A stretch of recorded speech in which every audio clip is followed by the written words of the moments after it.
이 성경에만 인생 모든 문제의 답을 가지고 있습니다. 그래서 우리가 성경을 보면은 성경은 아무도 가르쳐주지 않는 문제에 대해서 설명하고 있어요. 세상에 어떤 책을 봐도 알 수 없는 문제가 있죠. 그게 뭐냐면 창세기 3장 1절에서 6절에 기록되어 있는 문제입니다. 그것은 다른 말로 말하면 영적 문제다 이렇게 얘기하죠. 근원 문제다. 다른 말로 말하면 근본 문제라고 얘기합니다. 이것은 마치 나무로 말하면 보이지 않는 저 뿌리 깊은 곳에 있는 문제라고 말할 수 있죠. 그 원인이 뭐냐?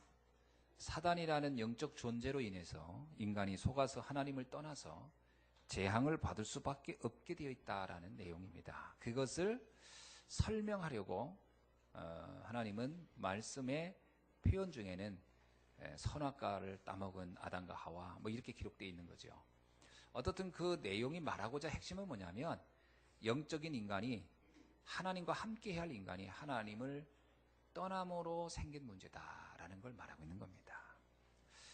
그래서 인간에게 찾아온 문제가 뭐냐? 창세기 3장 16절로 19절의 문제입니다. 그게 뭐냐면 인생 6가지 불신자 상태.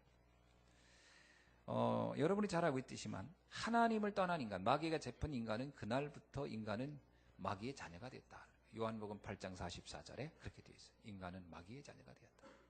그리고 또 하는 인간은 그래서 우상숭배를 안 하면 안 된, 우상숭배를 하면서 살 수밖에 없게 되었다. 그게 고린도전서 10장 20절이죠. 인간은 반드시 제사를 지내면서 뭔가를 숭배하지 않으면 못 견디는 존재가 됐어요.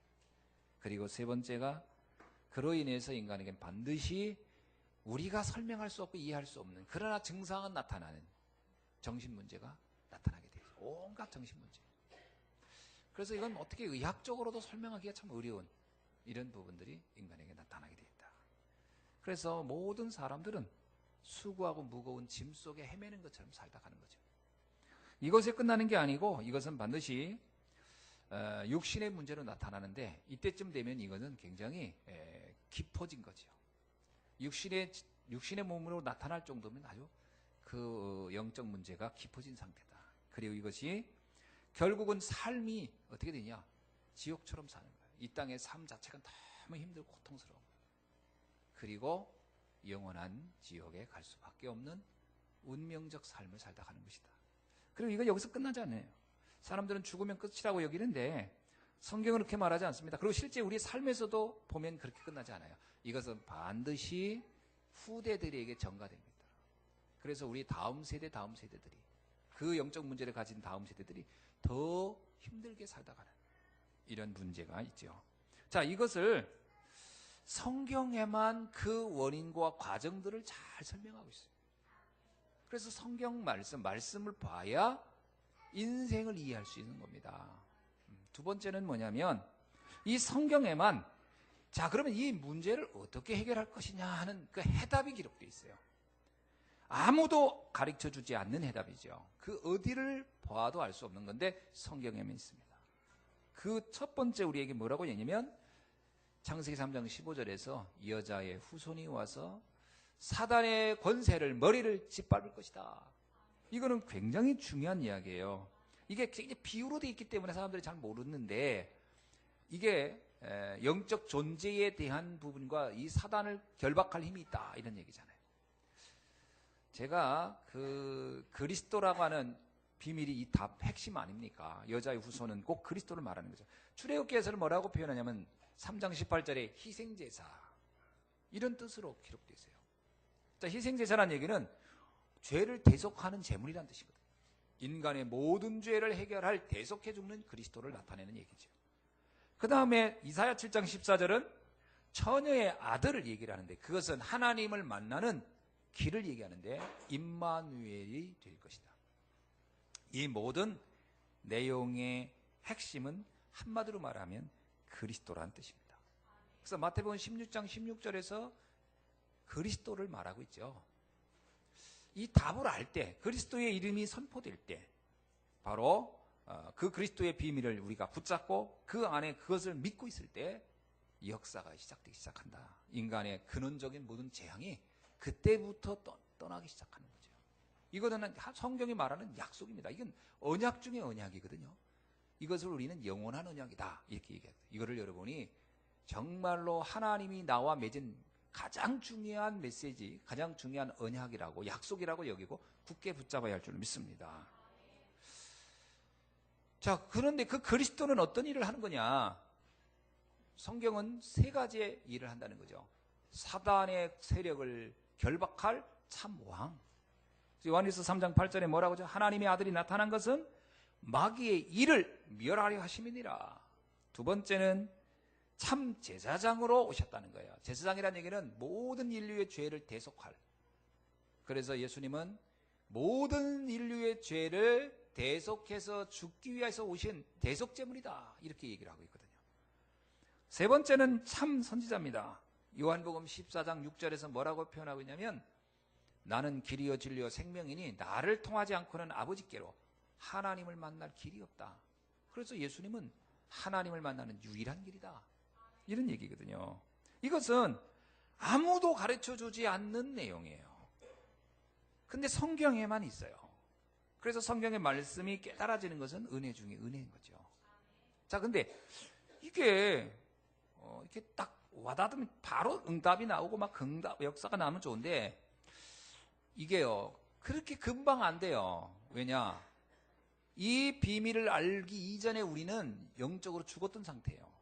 이 비밀을 알기 이전에 우리는 이거 아무 상관없이 살았던, 그야말로 하나님이 왜 필요한지, 하나님과 관계가 뭔지 전혀 모르고 살던 내가 이걸 알았다고 해서 바로 이 부분에 내가 막 깊이 누리고 막 그것에 응답을 받느냐? 그건 아닙니다. 좀 시간이 필요해요. 영적 상태가 이 어마어마한 비밀을 바로 누릴 수 없도록 돼 있다는 거예요. 모세도요 이 비밀을 알았지만 머리로는 알지만 이게 확실하게 믿어지지가 않는 거예요. 그래서 많은 갈등을 하고 불신앙을 합니다. 우리 안에 각인된 것 때문에 그래요. 그래서 이 성경에만 우리의 영적 상태에 관한 얘기를 합니다. 우리에게 각인되어 있는 게 있다는 거예요. 나도 모르게 나 중심적인 거잖아요. 그냥 주로 내 생각, 내 주장, 내 고집이 왜 오냐? 그렇게 안 살 수가 없는 거예요. 하나님 없는 인생이 혼돈공허 흑암 속에 사는데 어찌 내가 그나마 내가 좀 이렇게 생각하고 해야 그나마 살아가지 않겠습니까? 근데 이게 너무 각인돼 있다 보니까 이게 그냥 하나의 생존은 가능한데 진정한 축복으로 들어갈 수는 없거든요. 나라는 존재 자체가 이미 한계를 가지고 있었어요. 근데 여기에서 벗어나는 게 그렇게 쉽지가 않거든요. 나라는 존재죠. 그러니까 나를 보면 한없이 부족하고 나를 보면 한없이 문제가 많은 나이거든요. 그게 그 나로부터 나를 벗어난다? 그게 쉽지가 않은 겁니다. 자, 이게 나한테 각인돼 있어요. 그래서 예수님이 십자가에서 죽으시면서 말씀을 하셨어요. 너라는 존재는 그다지 그게 중요한 게 아니라는 거예요. 내가 다 끝냈으니까 너로부터 벗어나라는 거예요. 갈라디아서 2장 20절에서 바울이 그걸 깨닫고 나서 얘기합니다. 그리스도 안에서 이전에 나는 죽었고 그 안에 그리스도 내 안에 다시 사나니. 그리스도가 내 안에 주인으로 다시. 그러니까 나는 죽고 내 안에 주인을 바꿔야 된다는 거죠. 그게 그렇게 쉽지가 않는 겁니다. 그래서 자기 생각 주장대로 자꾸 하게 되고 하고 싶고 그렇게 되지 않으면 못 견디는 그런 성향이 우리 안에 있다라는 거죠. 자, 두 번째는 어떤 거냐면 내 안에요 뿌리가 깊이 내려 있는 게 있어요. 영적인 세계의 힘보다 보이는 세계를 더 믿고자 하는 그런 영적인 이런 부분이 희미한 뿌리 내려진 게 뭐냐? 물질이라도 붙잡아야 되는 거다. 창세기 6장이죠. 이게 깊이 각인돼 있어요. 그래서 사람들이요 이 험한 세상 그나마 이거라도 있어야 하지 않겠냐? 그게 대표적으로 우리에게 와닿아 있는 것 중에 하나가 물질입니다. 그러니까 물질이라고 하는 것이, 돈이라는 것이, 경제가요 이게 굉장히 힘이 있거든요. 왜? 우리 인간들이 그거에 힘을 실어버리겠잖아요. 그걸 가진 사람에 대해서 굴복하게 되고. 이게 우리에 각인되어 있다 보니까 그게 내 뿌리 내려 있어요. 그러니까 이것을 바꿔야 되거든요. 어떻게 바꿔야 됩니까? 말씀만 이것을 바꿀 수 있어요. 육은 무익하니 우리를 살리는 것은 영이니라. 이 말씀을 들어야 그나마, 또 성경에 있는 말씀을 보면 정말 아무것도 없는 사람이 말씀 하나 붙잡고 있었더니 어마어마한 역사를 이루어가는 과정들이 쫙 기록되어 있어요. 진짜 하나님이 정말 보잘것없는 사람을 들어 쓰시는데 어마어마해요. 이건 돈으로 해석할 수 있는 게 아니고 돈 있다고 되는 게 아니고, 요걸 말씀을 계속 이걸 보다 보면 내 생각의 뿌리가 바뀌기 시작해요. 나도 이 응답 속에 들어가야 되겠다. 나도 이 응답을 누려야 되겠다. 이게 근데 쉽지가 않습니다. 머리로는 알겠는데 당장 돈 없으면요 완전히 나락으로 떨어지는 거예요. 그런데 하나님 우리에게 약속했거든요. 바로 그게 나의 능력을 힘있는 기회라고, 그때 너가 기도하라고 말씀하고 있는데, 그 기도도요, 이게 각인이 안 돼 있고 뿌리가 내려서 안 돼요. 기도 좀 하려고 하면 안 돼요. 집중도 안 되고, 또 기도하려면 잡생각만 해요. 그리고 기도할 때 뭐냐, 기도를 하는 게 아니라 걱정을 해요. 그래서 나중에 기도하기 싫어요. 그게 하나님의 능력을 체험하는 길로 들어가는 게 아니라 세상의 그 염려의 통로를 열어버려. 그 기도하다가 걱정 안 되니까. 그 기도하고 나서 제일 많이 하는 게 뭔지 알아? 에휴, 되겠나. 이거 말은 안 하는데 속으로는 그런 생각이 난단 말이죠. 그리고 조급해요. 당장 막 안 되면요, 막 안 될 거란 생각. 이런 부분을 말씀을 계속 집중하는 중에 바꾸는 겁니다. 이거 바꿔야 돼요. 안 바꾸면 절대 안 돼요. 이제 안 바꾸면 언제쯤 깨닫냐면, 이 세상에서 이제 나름대로 살아보다가 정말 이제 이것도 안 되고 저것도 안 되고 다 안 될 때, 그때 비로소 이제 찬송가 나오잖아요. 천부여 의지 없어서 두 손 들고 갑니다. 이제 다 포기하고 그냥 손 들고 갈 때, 그때 좀 깨닫거든요. 역시 하나님밖에 의지할 데가 없구나. 이런 때가 있는데, 그건 너무 큰 손실이 크죠. 세 번째는 우리한테요, 창세기 11장이 완전히 체질화되어 있어요. 이 성공이죠. 성공해야 된다는 거예요. 그래서 이거에 막 완전히 우리는 막 굉장히 각인돼 있고요. 그래서 성공하지 않으면 안 될 것 같아요. 그러니까 체질 자체가 뭔가 이렇게 좀 뭐 성공할 가능성이 있다면 거기에 확 몰입하는, 그게 체질화되어 있어요. 왜냐? 그게 뭔가 있어 보이거든요. 뭔가 될 것 같거든요. 굉장히 위험한 그런 체질이 우리한테 내려져 있다라는 거예요. 이거 어떻게 바꾸냐 하는 거예요. 마가 다락방의 언약을 붙잡아야 됩니다. 오로지 기도에 힘썼더라. 집중의 시간을 가져야 돼요. 진짜 하나님이 성공을 넘어서 역사하시는 그 비밀을 체험해야 돼요. 그 시간이 꼭 필요합니다. 근데 이게 성경에만 이런 부분도 설명하고 있어요. 각인되어 있는 것, 뿌리 내린 것, 체질된 것 때문에 그 엄청난 축복을 못 누린다라는 거죠. 그래서 우리가 자기 자신을 좀 진실하게 한번 이렇게 돌아볼 필요가 있습니다. 나에게 뭐가 각인되어 있고, 뭐가 뿌리 내려 있고, 뭐가 체질화됐는가.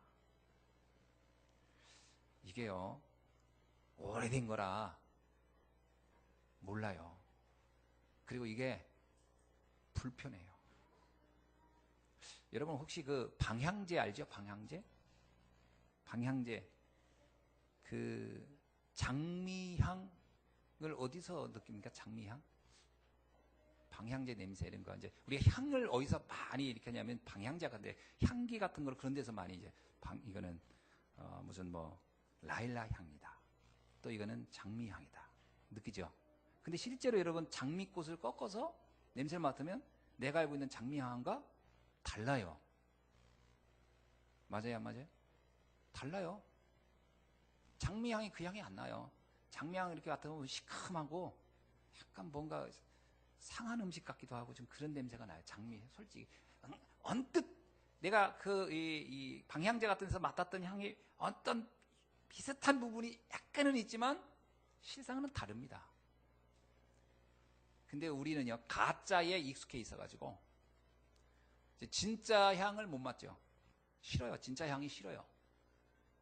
나중에는 어떠냐면 진짜를 맡아도 불편해요. 진짜를 맡으라도 불편하다니까. 우리는 이 세상에요, 가짜에 너무 길들여져 있어요. 짝퉁에.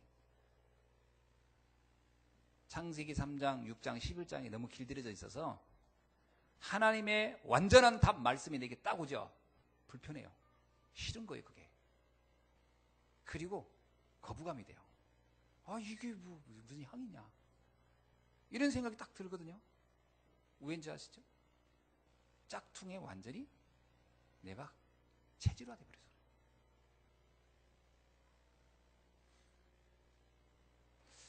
이거 바꾸라는 거거든요. 진짜로. 진짜로 바꿔야 되는 거예요. 근데 이 가짜가 진짜보다 더 좋아요. 가짜가 진짜보다 더 좋게 만들어요. 더 좋아 보여. 그러나 그거는 가짜일 뿐이지 진짜는 아니거든요. 우리가 맡는 향수 다 그게 어떤 면에서요, 다 이렇게 조합된 여러 가지 물질들을 갖다 이렇게 합한 거지. 그 천연적인 향이라는 건 사실 존재하지 않아요. 천연은 그냥 꺾어서 맡아야 되는 거예요. 근데 그게 우리는 익숙하지가 않죠. 그래서 아이들한테 장미꽃 가지고 야, 향기 나지? 그러면요, 아, 싫어 이런단 말이에요. 싫다고 합니다. 자, 하나님의 말씀으로, 진정한 진리의 말씀으로 우리의 인생을 각인시켜야 돼요. 뿌리 내려야 되고 체질화시켜야 할 줄 믿습니다. 그래서 말씀을 잘 보아야 돼요. 말씀을 잘 따라가야 돼요. 그래서 우리의 인생을 성공하려면 뭘 잘해야 되냐? 말씀 따라가는 삶이 돼야 됩니다. 말씀 따라가. 성경에 뭐라고 얘기하죠? 시편 119편 105편에 주의 말씀은 내 발의 등이요 내 길의 빛이니라. 그죠? 또 뭐라고 얘기냐? 시편 1편 1절로 2절에 보니까 복 있는 사람은 오직 여호와의 말씀을 즐거워하며 주야로 그 말씀을 묵상하는 자라.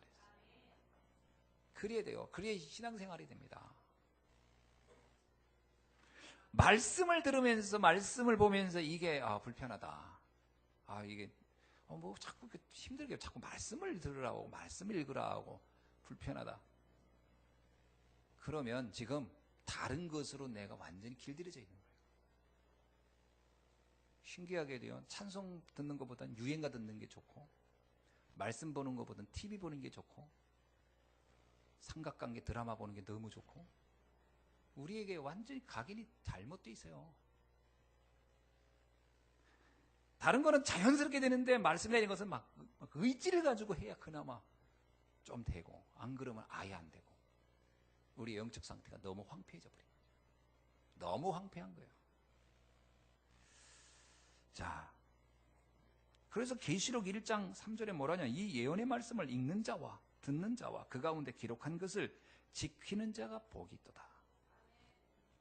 여러분, 하나님의 말씀을 정말 사모하고 꿀송이보다 더 달다고 하는 표현처럼 그런 깊은 맛을 느끼길 바랍니다. 자, 그래서 하나님은 언제나 말씀을 주시고 그 말씀을 성취해 가거든요. 창세기 18장 17절에 뭐라고 하냐면 여호와께서 이르시되 내가 하려는 것을 아브라함에게 숨기겠느냐? 그런데 모세에게도 하나님은 똑같이 했어요. 말씀을 주시고 말씀을 성취해 갑니다. 모세가 하나님을 만났을 때 하나님이 모세에게 분명히 다 말을 해요. 이제 네가 가서 바로 왕을 결박시키고 거기서 그 백성을 이끌어낼 것이며 이야기를 쫙 설명을 했는데, 문제는 뭐냐면 모세가 하나님의 말씀이 그대로 성취된다는 것에 대해서 그다지 그렇게 와닿지가 않았던 거예요. 오늘 우리가 말씀 들으면서도요, 그게 안 닿을 수가 있거든요. 그래서 이것은 영적 문제거든요, 솔직히. 하나님의 말씀이 와닿지 않는 것은 영적 문제입니다. 참 신기하지요. 다른 얘기할 때는 귀가 쫑긋하고 잘 들려요. 근데 말씀을 얘기하면 이상하게 와닿지 않는 경우도 있어요. 설교도 그렇습니다. 제가 어떤 재미난 예화를 하고 막 하면 눈이 바짝바짝하고 들리는데 하나님의 말씀이 하고 얘기하면 아이고 지루해라 그러거든요. 자, 오늘 본문을 한번 봅시다. 본문을 보면 이 아브라함, 이 모세에게 하나님이 말씀을 또 줘요. 28절 여호와께서 애굽 땅에서 모세에게 말씀하시던 날이 그렇습니다. 말씀하시던 날입니다. 우리에게 그 날은 어떤 날이냐? 하나님의 말씀을 받는 날이어야 되거든요. 그 날에 말씀을 줬는데 모세가 뭐라고 하냐면 여호와께서 모세에게 말씀하여 이르시되 그 날에 말씀을 주는 거거든요. 오늘 주일의 특징이 뭐냐? 오늘 주일은 하나님이 내게 말씀을 주는 날이에요. 그 날이에요. 근데 나는 여호와라. 그렇습니다. 말하는 주체가 누구냐는 건 내가 여호와의 창조주 전능하신 자예요. 내가 말하는 거예요. 전능자의 말을 잘 들으라 이거예요. 사람의 말을 잘 들을 필요가 있는 게 아니고요. 하나님의 말씀을 잘 들어야 돼요. 내가 네게 이르노니 너는 애굽 왕 바로에게 다 말하라. 가서 말하라는 거예요. 이 말이 어떤 말이냐면요. 하나님께 받은 말은 능력이 있거든요. 그래서 성경에도 보면 이런 말씀이 있어요. 그 잠언 16장 1절에 보니까 잠언 16 1절에 마음의 경영은 사람에게 있어도 여러분 제가 내 마음에 뭐 이런 생각 저런 생각 이럴까 저럴까 이건 내 마음의 경영은 내 마음대로 되는 거예요. 그러나 말의 응답은 여호와께로 오느니라. 하나님의 말씀을 내가 그냥 나는 우리 전도할 때 그런 거 많이 느끼잖아요. 마음으로는 이 사람 믿으려나? 이게 역사가 일어나려나? 그건 내 마음이야. 내 마음은 불신앙을 가득해. 그런데 내 입에서 복음을 전했어. 근데 그 말씀은 성취는 하나님이 하셔요. 그게 이해돼야 전도가 돼요. 사람들은 뭐라냐? 내 마음이 믿음으로 충만해야 역사가 일어날까요? 아닙니다. 우리의 마음이 충만해 역사가 일어나는 게 아니고 마음의 경영은 사람에게 있어도 이 말에 이루시는 분은 사람의 말을 이루시는 분은 여호와시니라. 하나님이 이루시는 거거든요. 그러니까 이 하나님이 모세에게 말하는 거예요. 너는 가서 내가 너에게 말한 것을 너는 바로에게 말하라. 그 말만 하면 돼. 그래요. 나머지 역사는 내가 알아서 할게. 그거거든요. 그런데입니다. 그런데가 중요해요. 30절에 모세가 여호와의 앞에 이르되 나는 뭐라고요? 입이 둔한 자운. 말 못하겠다는 거예요. 주님이 가서 말해라 그랬더니 전 말 못해요. 왜 못하냐? 전 말 재주가 없어요. 저는 그 사람을 설득시킬 능력 없어요. 이렇게 말하는 거예요. 바로가 어찌 나의 말을 들으리까? 이게요, 모세에게 각인되어 있는 거예요. 오랫동안 각인되어 있는 거예요. 완전 좀 불신앙이 자기도 모르게 각인되어 있는데 이게 내가 보면 틀린 말은 아닐 것 같아요. 모세가 80년, 이제 80세자 아닙니까 이때가? 그러면 한 40년간을 양하고만 살았어. 그럼 뭐 말을 뭐 잘 하겠어요. 세상 지식도 많이 받겠고. 뭐 이렇게 진짜 말 그대로 무슨 달변가도 아니고 그러니까 이게 자신이 없는 거야. 근데 이렇게 나는 말을 못합니다 하는 말을 한 번 했냐? 아니에요. 아주 오래된 문제예요. 4장 10절 한번 볼까요? 뭐라고 얘기하나? 모세가 여호와께 아뢰되 오 주여 나는 본래 말을 잘하지 못하는 자이다. 본래라고 하니까 뭐 혀 짧은 것도 아닐 텐데 주께서 주의 종에게 명령하신 후에도 역시 그러하오니 나는 입이 뻣뻣하고 혀가 둔한 자니다. 이게 말 못한다는 이 컴플렉스가 아주 강했어요. 여기서 끝나지 않아요. 6장 12절에 보면 또 그래요. 뭐라고 나오죠? 모세가 여호와 앞에 아뢰어 이르되 이스라엘 자손도 내 말을 듣지 아니하거든 하물며 바로가 어찌 들으리까? 나는 입이 어떻다? 둔한 자니다. 이게 자기 한계에 완전히 잡혀버렸어요. 내가 볼 때 모세가 실제 말을 잘 못했을 거예요. 근데 그건 상관이 없거든요. 우리는 우리 자신의 한계에 완전 잡혀서 우리가 공부 못할 수 있어요. 좋은 대학 못 나올 수도 있고 대학 안 나올 수도 있어요. 또 우리가 여러 가지 경제적으로 어려울 수도 있고 여러 가지 문제가 있을 수도 있어요. 그래요. 그건 내 한계예요. 그건 내 사실적인 그 문제, 모습이란 말이에요. 그런데 그거는 하나님의 능력을 나타내는데 아무 장애가 없어요. 하나님은 거기에 제한받지 않거든요. 근데 우리는 우리 자신이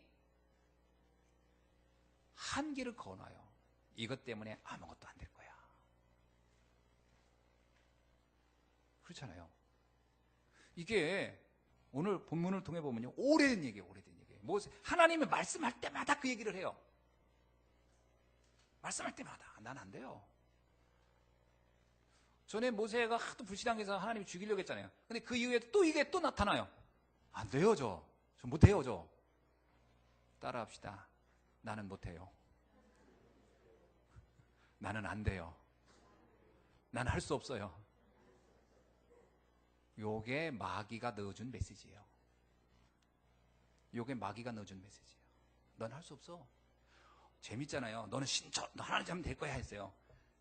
그런 줄 알았는데 실제는 그게 안 되거든. 안 되니까 봐라. 너 안 되는구나. 스스로 절망하게 만들어버렸어요. 스스로 낙심하게 만들었어요. 스스로 무기력하게 만들었어요. 무능하게 만들어버렸어요. 그 무능에 빠져버렸어요. 다 무능에 빠졌어요. 못한다는 거예요. 무슨 미션만 줘도 못해요. 아예 마음속에 이미 그 답이 가지고 있다니까. 안 된다, 못한다, 할 수 없다. 그러니까 그 다음에 몸이 움직이냐? 절대 안 움직이지요. 간담이 녹아버렸다. 똑같은 얘기인데요.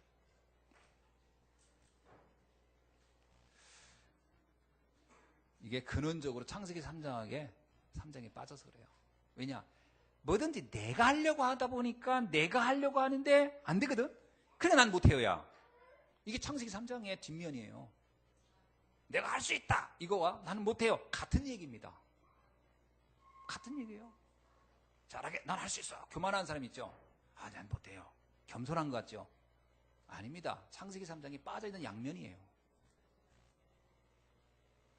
근데 어디에 이게 빠지냐? 보통 환경을 보고서 빠져요.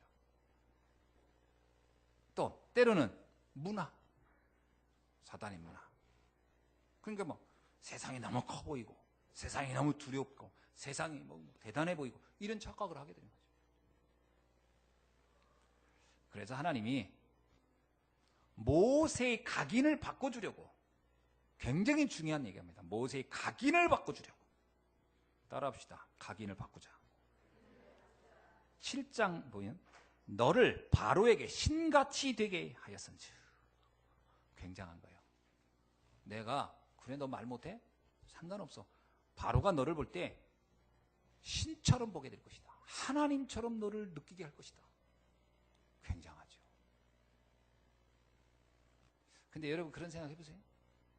불신자가 나를 볼 때 하나님 같네.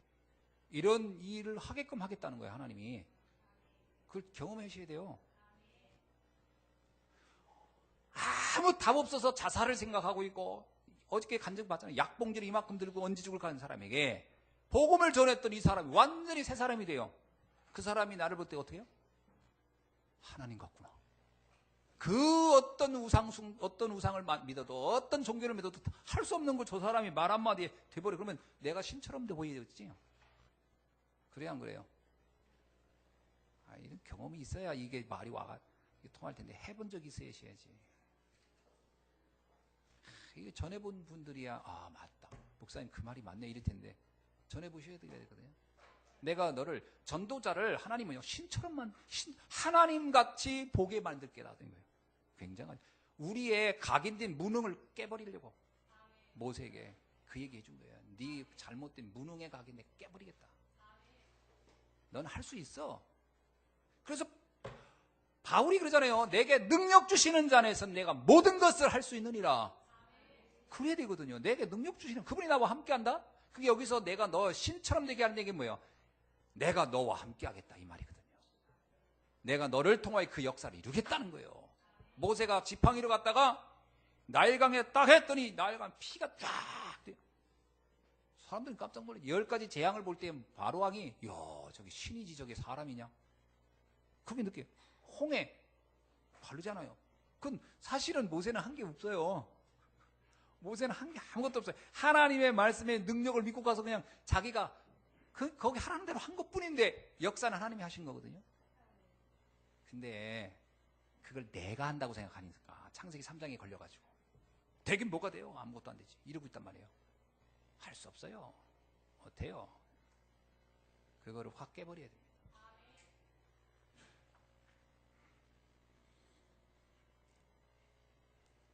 말 못한다는 말이 하도 그러니까 하나님이 말 못한다 그러니까 하나님이 너무 답답하니까 아론을 붙여주겠다. 아론은 어떤 사람이냐? 그는 달변가의 달변가. 아주 말을 잘하는 사람이에요.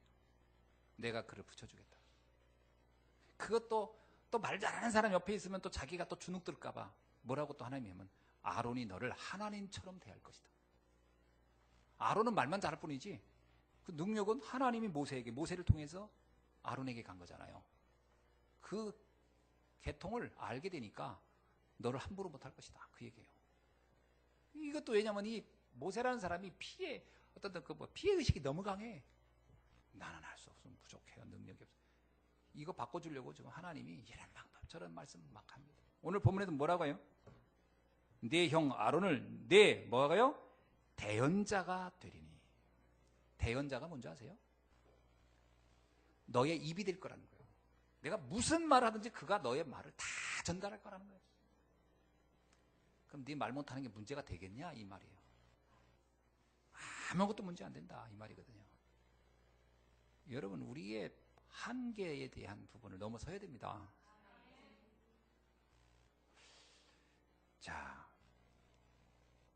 그래서 오늘 말씀을 통해서 우리 깊숙이 각인되어 있는 이 불신앙 이거를 오늘 바꾸셔야 돼요.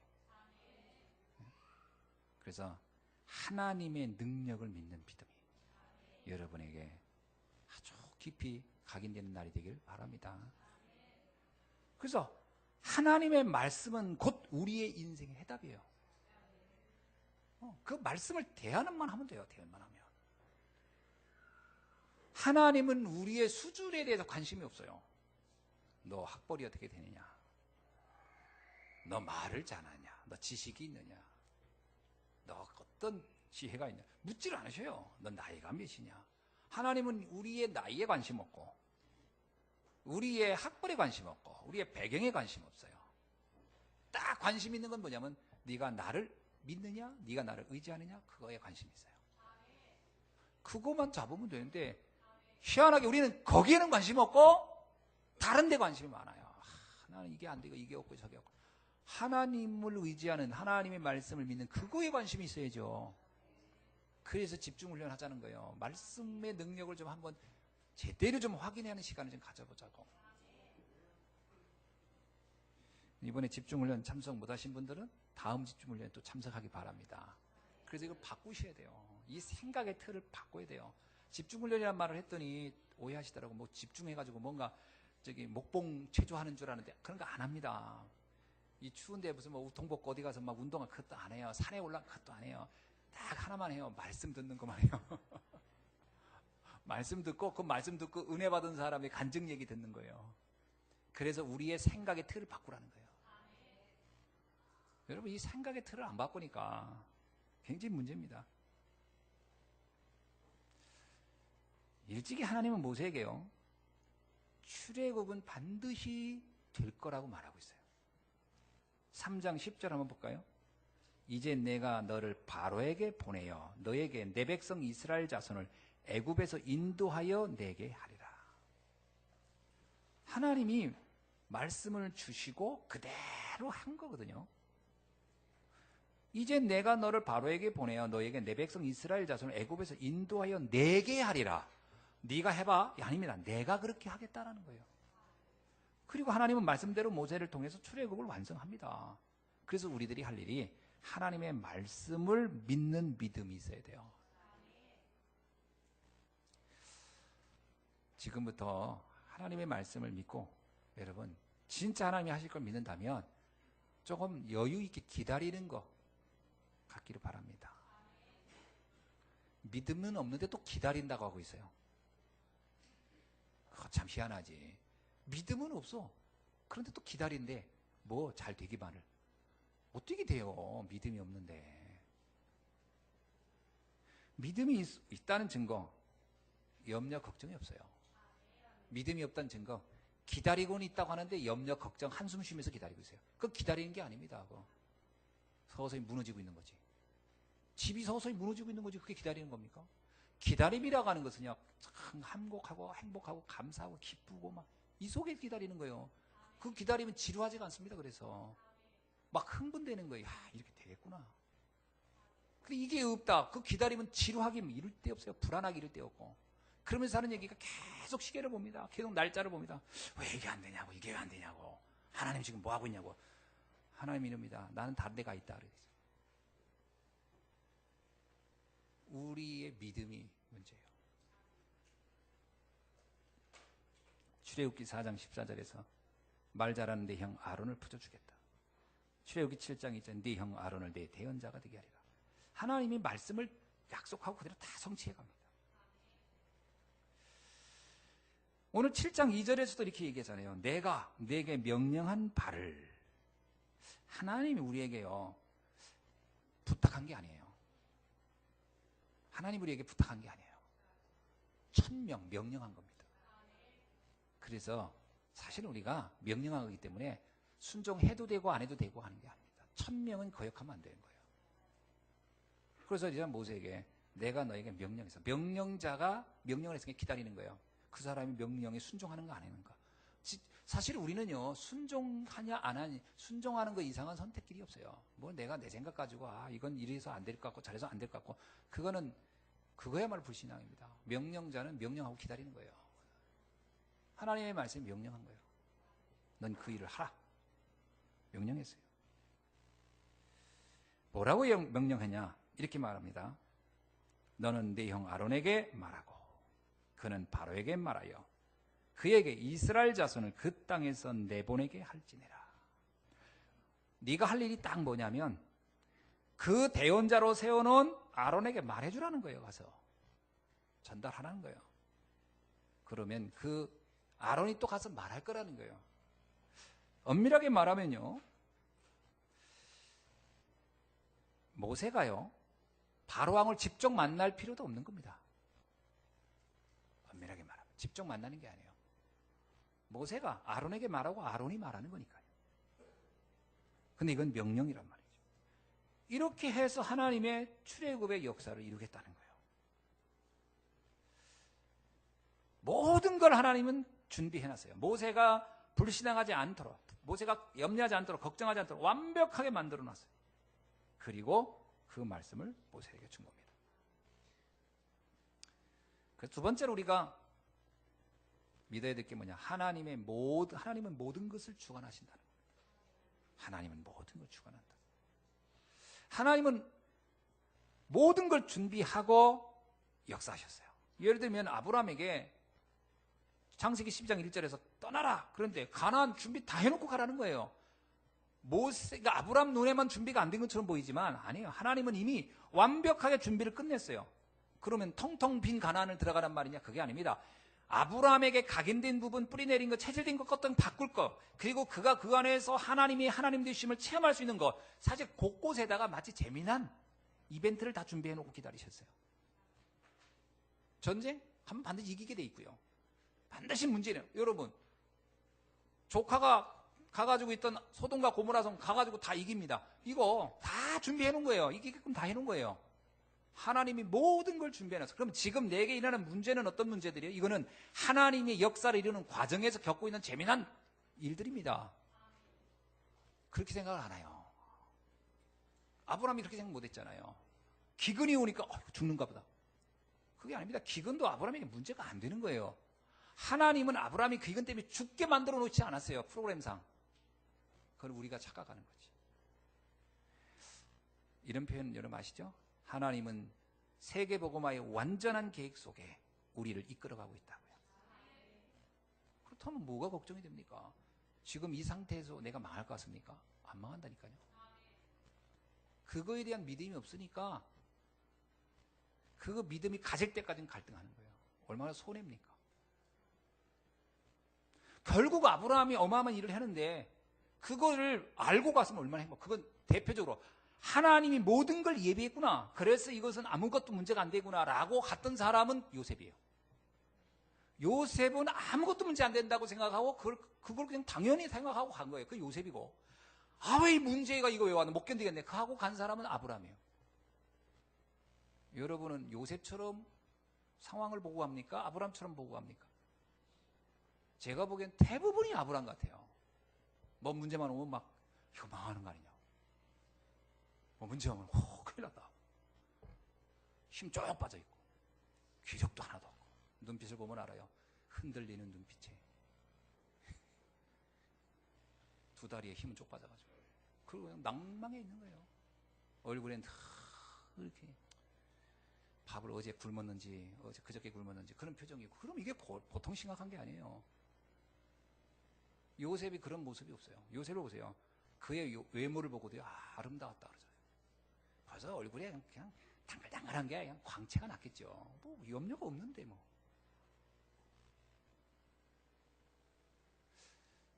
완벽하게 준비하고 우리를 인도하고 있습니다. 어느 정도 완벽하냐? 내가 너로 바로의 신이 되게 하리라.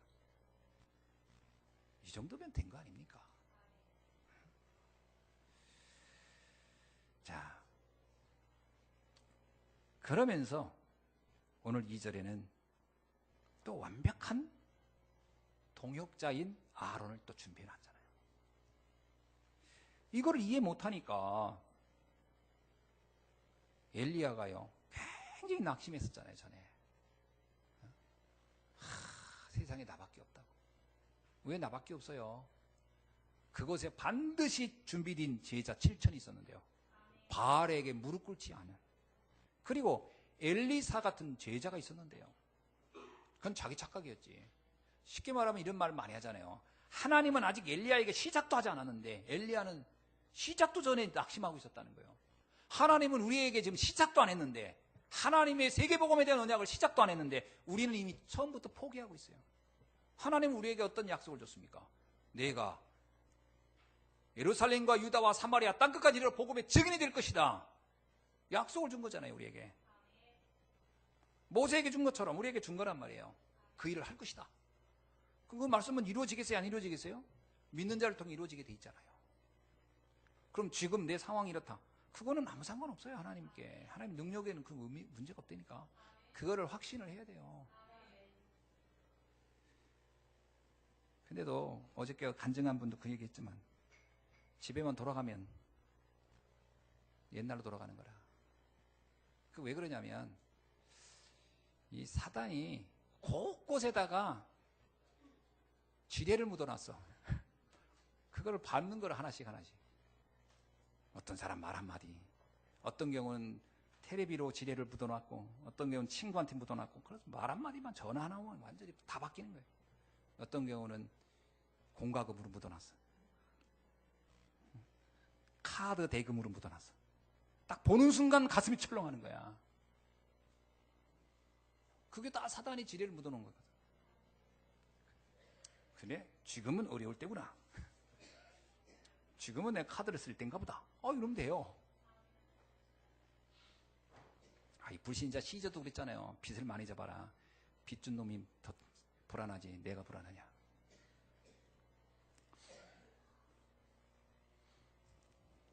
여러분, 하나님의 완벽한 계획을 믿으시길 주의 이름으로 축원합니다. 자, 그러는 중에 하나님께서 무슨 얘기를 하냐면요, 너희 가는 길에 어려움이 있을 것이라는 거예요. 미리 얘기해줘요. 너를 통하여 온 땅에 증거하는 것이 하나님의 목적입니다. 그냥 증거가 아니에요. 온 땅에 증거하는 거예요. 자, 그런데 여기 본문에 보니까 3절에 볼게요. 내가 바로의 마음을 완악하게 하고 또 표징과 내 이적을 애굽 땅에서 많이 행할 거나 바로가 너의 말을 듣지 아니할 것이다. 바로의 마음이 완악하고 바로가 내 말을 듣지 않는다 라고 했어요. 너희 말을 듣지 않을 것이다. 이것도 하나님이 만든 기가 막힌 응답의 현장입니다. 그게 요셉에게 형들 같은 그 사람이 없었다면 애굽을 갈 수가 없었어요. 기가 막힌 방법인 거죠. 아니 요셉의 수준에서 어떻게 애굽까지 갈 노자가 있어요? 뭐가 있어요? 못 갑니다. 그렇게 팔려라도 가야 확 가는 거거든. 자, 오늘 본문 보세요. 바로가 마음이 강팍해. 이래야만이 어떻다? 이 결과가 있어요. 이렇게 한 이유가 있어요. 바로가 막 바로 안 보내주고 막 강팍한 이유가 있었어요. 그게 3절에 나옵니다. 뭐라 나와요? 내가 바로의 마음을 강팍하게 한 이유가 뭐냐? 바로가 너의 말을 듣지 아니할 터인즉 내가 내 손을 애굽에 뻗어 여러 큰 심판을 내리고 내 군대 내 백성 이스라엘 자손을 그 땅에서 인도하여 낼지라. 여기서요 굉장히 중요한 단어가 나오는데 내 군대가 될 거라는 거예요. 군대. 그들은 노예거든. 이제 노예가 아니라 이제 군대가 되는. 여러분 이 민간인들이 아무런 생각 없이 있던 우리 렘넌트들이 군대를 가면 가자마자 막 정신이 없이 돌립니다. 막 가 뛰어와 그럼 정신 없어요. 먹는 것도 빨리 안 처먹어 그러면서 막 때리고 막 빨리 막 이제 그걸 지나고 나면 뭐가 되냐면 군인이 돼요. 그 과정을 딱 지나면 군인이 딱 된다니까. 이스라엘 백성이 그냥 끌고 나오면 노예예요. 노예. 아무런 생각이 없어 다 해주는구나.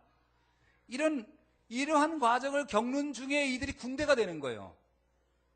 그게 하나님의 계획이에요. 정금같이 너를 단련하리라. 여러분 문제가 있어야 되는 겁니다. 사람이라는 게 적당히 아이들 감기 한 번도 안 걸리게 하고 키우면 어떻게 될까요? 나중에 큰일 납니다. 감기를 계속 걸려가면서 크는 거예요. 그래서 애가 강해지고 단단해지는 거예요. 그래서 어른들이잖아요. 아프고 나면 똘똘해졌는데 많이 컸는데 그게 맞는 얘기입니다. 애가 아픔과 싸우다 보면 이겨내면요. 이게 그 아픔과 싸워서 이기면 애가 강해지는 거예요. 머리도 지혜로워져요. 막 그거 어떻게 이 아픔을 좀 견뎌볼까. 머리도 그때 자기도 잔머리를 굴리는 거지 나름. 그리고 성장하는 거지. 그 아이들이 이렇게 힘들고 어려울 때 부모가 다 해줘 보세요. 이상해집니다. 다 해주면 이상해지는 거예요. 자기가 겪어야 할 건 겪어야 돼요. 이렇게. 그래서 독일인들 아이들 키울 때 가다가 넘어지고 있으면 가만히 있는 데잖아요. 그래서 털어봐, 일어나봐, 괜찮아, 넌 일어날 수 있어, 이런 데잖아요. 그게 강해지게 키우는 거지. 우리는 먼저 뛰어가요, 부모가. 은쟁반 위에 온천은 옥구슬처럼 다룬다. 그러다가 문제 오면 애가 못 견디, 감당을 못 하는 거예요. 요즘 젊은 애들 뭐라고 합니까? 군대 가면 등치는 산만한데 허약하기 이를 데 없다는 게 그거예요. 강하게 키워야 되거든.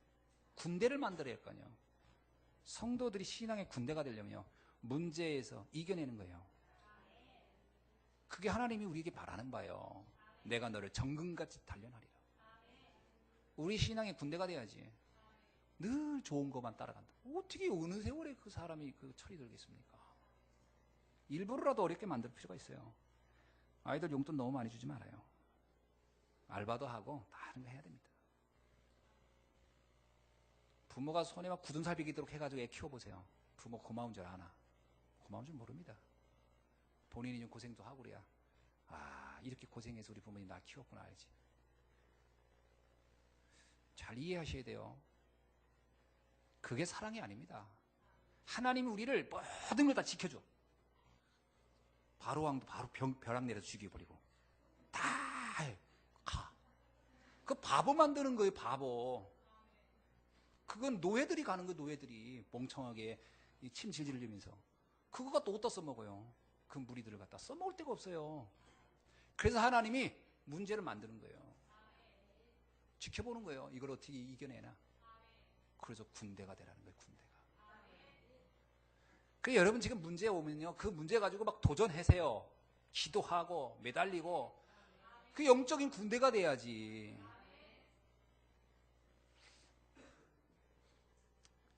군대가 되고 있죠? 자, 그러니까 하나님이 바로 왕을 강팍하게 한 이유를 여러분이 이해하셔야 돼요. 축복이니까 바로왕 같은 인간이 하나 있는 게 얼마나 감사한 일이에요. 모세가 그거에 대해서 처음엔 감을 못 잡은 거. 왜 이럴까요? 모세가 왜 이렇게, 바로왕이 왜 이렇게 안 변해요? 안 변해야 축복인 거예요. 한 번도 안 변하고 10번을 걷기는 그때서 굴복한, 그때서 모세가 아닌가. 하나님의 계획이구나.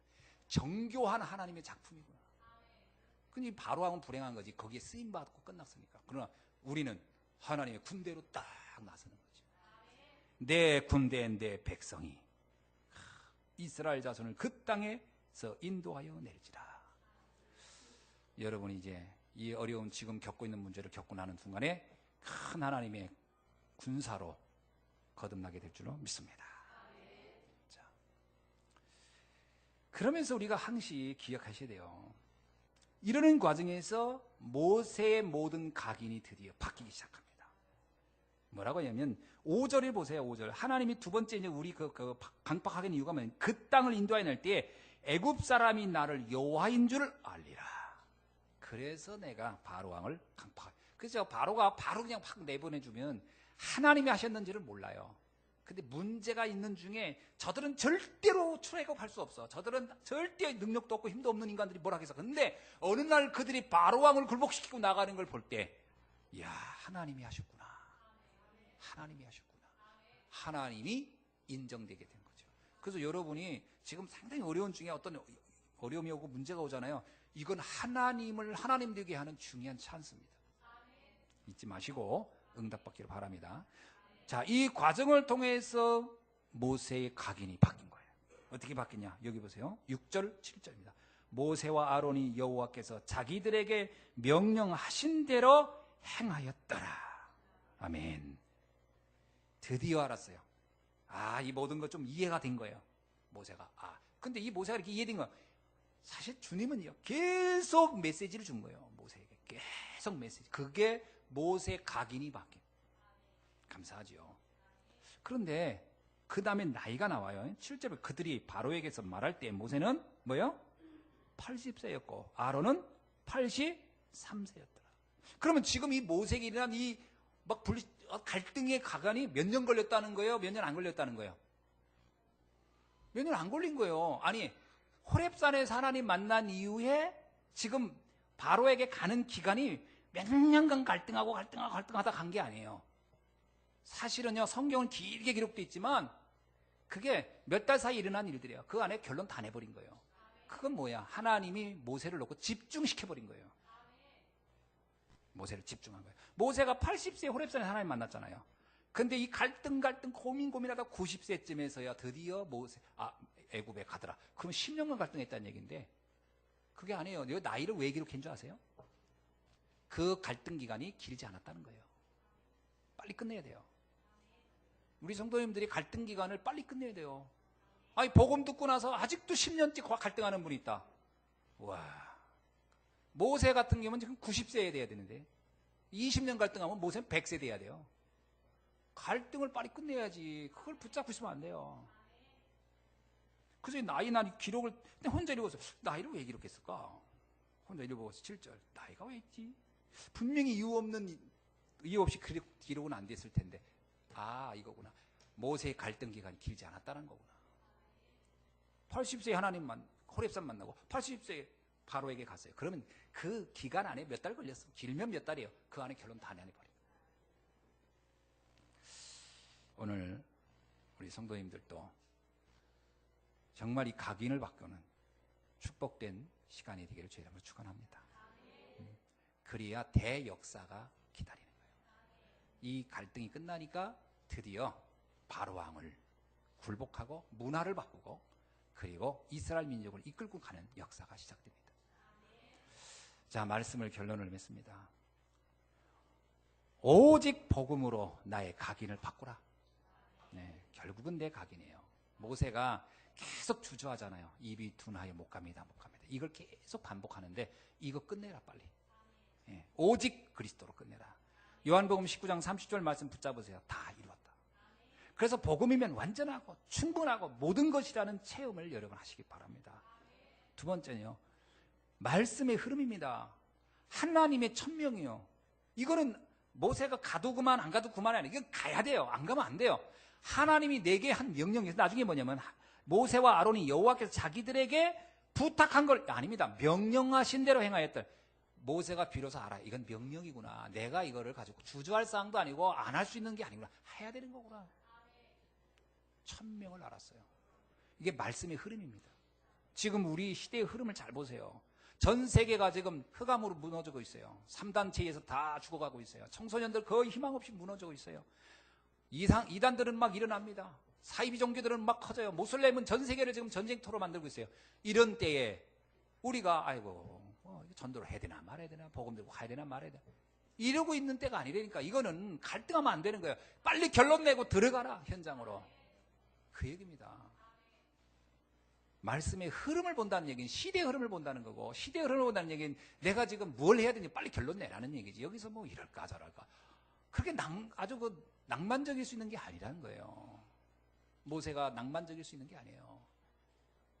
갈등을 끝내라 빨리. 자, 그러면서 마지막 세 번째입니다. 어떻게 해야 내 체질이 바뀌느냐? 이면계약을 붙잡아야 돼요. 드디어 하나님은 모세와 이면계약을 체결한 거거든요. 너는 내 백성을 해방할 일이 있다. 그래서 넌 들어가라는 거예요. 그래서 아론에게 전하고 아론을 통해 전하게 하고 나중에 유사들을 모으고 그거 쫙 설명합니다. 여러분, 우리 성도들이 신앙생활하면서 교회와의 이면계약이 명확해야 돼요. 교회와. 우리 교회, 예수안교회 나는 무슨 일을 하며 왜 이곳에 하나님 나를 보냈지? 이거에 대한 명확한 답이 나와야 돼요. 그냥 뭐 다니니까 다니는가 보다. 이래가지고요, 신앙의 뿌리가 안 내려요. 두 번째, 목회자와 이면계약이 있어야 됩니다. 왜 내가 이 주의 종과 함께 이 길을 가나? 아론의 이면계약은 뭐죠? 정확하게 말하면 아론의 이면계약은요, 모세의 대언자예요. 정확하게. 그것이 아론의 존재 이유예요. 그래서 강단 메시지 실행하는 거예요. 전달해주는 일을 하는 거예요. 중직자도 내가 이 시대의 강단 메시지 실행팀으로서, 실행자로서 이면계약을 가져야 됩니다. 그래서 현장에 지교회 열어야 돼요. 천안에 지금 100만 주민인데 100만 주민 살리려면 한 100개의 지교회가 있어야 될 겁니다. 우리가 그 중에 내가 몇 개를 하겠다. 이런 생각을 해야 되겠죠. 그러면서 렘넌트로 살려면 미션홈 해야 돼요. 주님도 지금 모세를 놓고 어떤 의미에서는요, 지금 합숙하듯이 막 집중하고 있는 거예요. 지금 모세 옆에 붙어가지고 계속. 모세한테 이렇게 알았어, 하지 마. 그러면 나중에 보자. 그리고 몇 년 있다 나타나지 않아요. 모세가 그 결론 내고 갈 때까지 옆에서 계속 메시지를 주고 설명하고 얘기하고 막 합니다. 그게 집중이거든요. 합숙해야 이게 가능하거든요. 렘넌트들 그래야 인생 결론 빨리 내고 자기 인생이 가야 할 방향을 확 잡습니다. 교회에서 미션홈을 하려고 제가 하고 있어요. 이거 놓고 여러분. 그리고 현장 미션홈도 있어야 돼요. 그리고 나서 3제자의 응답, 로마서 16장 같은. 여러분, 비밀결사다의 홀리메이슨 렘넌트 미니스트리, 이 언약을 여러분이 붙잡기를 주의 이름으로 축원합니다. 그래서 오늘 모세를 통해서 이루신 이 위대한 역사, 이것은 곧 우리를 통해 이루실 하나님의 위대한 역사와 같은 얘기입니다. 이 일에 주역이 되기를 주의 이름으로 축원합니다. 기도하겠습니다. 하나님 감사합니다. 흑암을 상징하는 바로와 저 악한 세계 애굽에서 고통당하던 이스라엘 백성을 해방하는 일이 모세의 이면계약이고 반드시 해야 할 천명이었던 것처럼 오늘 사랑하는 예수 함께 모든 성도들도 이 시대의 이 악한 흑암으로부터, 이 악한 재앙의 시대로부터 수많은 하나님의 자녀들을 구출해내는, 해방해내는 주역으로서 우리를 전도자로 불러주신 줄로 믿습니다. 이 일을 하나님과 우리 사이에 이면계약으로 붙잡게 하여 주셔서 전도자의 삶이 되게 하여 주시고 나의 수준을 뛰어넘어 하나님의 능력을 믿는 믿음으로 담대하게 현장을 향해 들어갈 수 있도록 역사하여 주옵소서.